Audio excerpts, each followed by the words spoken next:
Alright, so if your PC feels slow, but you don't want to buy new hardware, don't worry.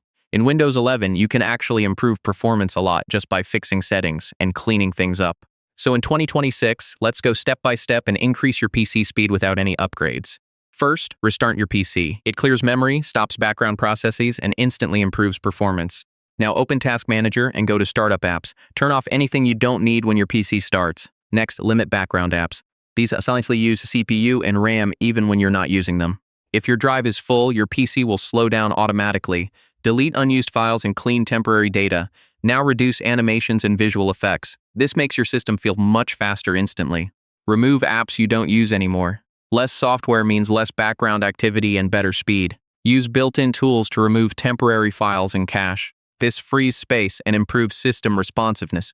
Make sure your system is updated. Updates often include performance fixes and optimizations. Run a full security scan. Malware can slow down your PC without you noticing. Set your power mode to best performance. This allows your PC to use full power instead of saving energy. So yeah, that's how to increase PC speed without upgrading in 2026. A few smart optimizations, and your system feels like it got a hardware upgrade for free.